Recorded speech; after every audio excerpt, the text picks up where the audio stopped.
We're finally going to do it. We are going to multiply two polynomials together. We're going to start with a binomial times another binomial and try that again. Then we're going to do a binomial times a 1, 2, 3 trinomial. I've got an example here. I like to call this double distribution because you can see what we're going to do. We're going to take this 2x and distribute it to the second polynomial. So you see this 2x, we're going to multiply it to the x plus 3. And then the 1, we're also going to multiply to the x plus 3. So 2x times x is going to be 2x squared. 2x times 3 gave me my 6x. Now we'll do the same process with the 1 times x, 1 times 3, and then combine any like terms. You will end up with like terms here, usually the two middle terms. I've got a 6x plus a 1x, and that gives us the 7x, and we're finally done. Notice a binomial times a binomial leaves us with a 1, 2, 3, a trinomial. That will almost always happen for you. Let's go ahead and take a look at example A here. We're going to take this x, and we're going to multiply it times the x plus 11. So I'm going to set that up with parentheses, x plus 11. And then since there's a plus here, we're going to bring down that plus, and now we're going to use the 7 and multiply it to the x plus 11. I like to call this, once again, double distribution because I'm distributing twice. Now we'll do our distribution process. X times x is x squared. I'm going to do some of this in my head now rather than rewriting it. X times 11 is going to be 11x. Now let's distribute the 7. 7 times x, and there's a plus, you just need to bring that down. 7 times x is 7x, and then 7 times 11 is 77. And finally, notice these two middle terms are like terms. I'm going to add those together. X squared, 11 plus 7 is going to be 18. Don't forget that x, 18x, plus 77 is my final answer.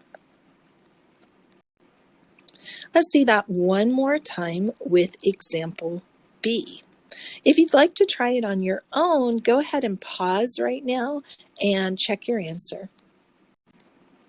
Go ahead and set it up, and notice that we're multiplying each of those first terms, the 2x times the 3x plus 1. So that 3x plus 1 is here. And then we've got that 5 times the 3x plus 1 here. Remember, it's called double distribution. We're multiplying by that second polynomial 2 times. Then let's do our distribution. So 2x times 3x would be 6x squared. So 2 times 3 is 6, x times x is x squared. Then 2x times 1 is plus 2x. Bring down that negative and now distribute the 5. Or just remember, we're also multiplying by that negative 5. So you've got to remember that this negative really does belong with the 5. So we're going to make sure we multiply by negative 5. So negative 5 times 3x is negative 15x. And then negative 5, this is a negative 5, times that 1 is negative 5. So be careful. If it starts with a negative, you've got to make sure you distribute it to the whole polynomial. And now we've got those two like terms in the middle, 6x squared, 2x minus 15x is negative 13x. And bring down that negative 5. And there we go. We've got our new trinomial. All right, finally, we're going to do example C, which is a little bit trickier. It's that binomial times a trinomial, but it's going to be the same process. We're going to take that x and we're going to multiply it to this trinomial here. 3x squared minus x plus 1. We've got a plus, so I'm going to bring down that, and then plus 5, 3x squared, so repeat that same trinomial, minus x plus 1.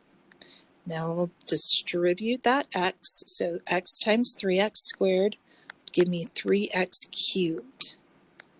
X times negative x would be negative x squared, then x times 1 is plus 1. And we've got 5 times 3x squared, so 15x squared. 5 times negative x is negative 5x. 5 times 1 is plus 5. Now I've got to look for those like terms. Just like I did in the last lesson, I'm going to do 1, 2, 3 lines under my x cubed, 2 under my x squared, a dot under my constant, 2 under my x squared, 1 under my x, and a dot under my constant. And now combine anything with the like symbols. 3x cubed is all alone, but I've got this guy here, this negative x squared and a 15x squared, and that's going to be, don't forget there's a 1 in front of there, so that's going to be plus 14x squared. I just caught myself that I made a little mistake earlier, and some of you were probably going, hey, isn't, good job if you did, x times 1, isn't that x? And I had a 1 there earlier, so that should have been an x. There we go.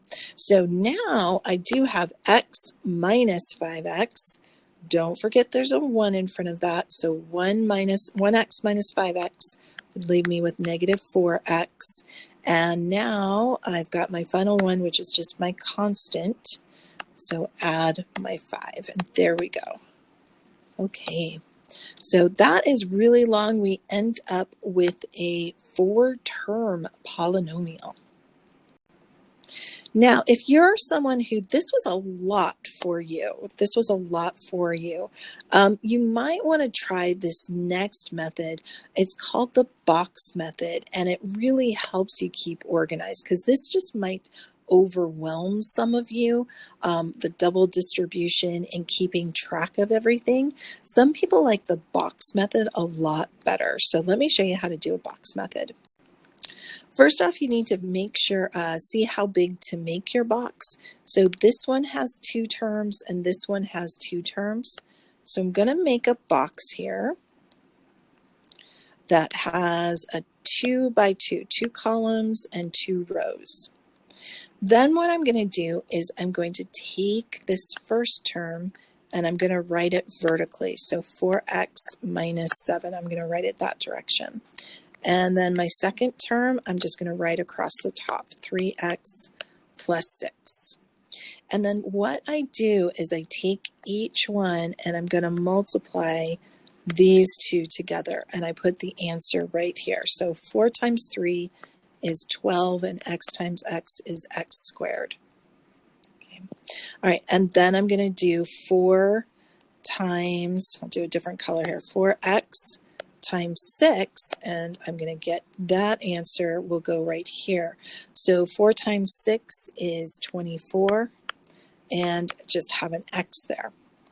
And next, I'm going to multiply, this is going to get very colorful, negative 7 times my 3x. So some of you in biology might go, oh my gosh, this is kind of like Punnett squares, and you would be correct. But if you like to keep organized, this is a great method for you, right? So we've got negative 7 times 3 was negative 21, and then we've got that extra x there. And finally, we're going to take my negative 7 and we're going to multiply it to the 6, and we'll put that answer right here, and that gives me negative 42. Then finally what we'll do is we'll put everything together, and your like terms will always end up on this diagonal here. So those two will always be your like terms. Or you can just write everything out and then figure out your like terms later. But I like to do it right now. So I get 12x squared. I combine this 24x here minus 21x will leave me with 3x. So plus 3x. And then my constant, minus 42. And that is my final answer. The final example I'm going to give you, so this one is a 2 by 3. So I'm going to make 2 rows, my box 2 rows by 2 columns. So here we go, 2 rows, or sorry, by 3 columns, 1, 2, 3. I'm going to take this one and write it down the side. So x minus 3, negative x squared plus 2x plus 1. I'm going to go a little bit faster this time. So let's see, I'm going to multiply these two. So it looks like I've got a negative, that's to the first power, x cubed. And then x to the first times 2x is going to be 2x squared. So in there. And then x times 1 is just x. Then I'm going to take this negative 3 through. Negative times a negative would be 3x squared. And negative 3 times 2 would be negative 6x. And negative 3 times 1 would be negative 3. Once again, along your diagonals here, these are our like terms. So I'm just going to bring down the negative x cubed. So just kind of working across. 2x squared plus 3x squared would give me 5x squared. X minus 6x, so there's a 1. That would give me minus 5x. And then I've got my constant, negative 3. So hey, let me know in the comments which one you liked better, using the double distribution, or maybe you like the box method better. Just kind of curious which one you like the most.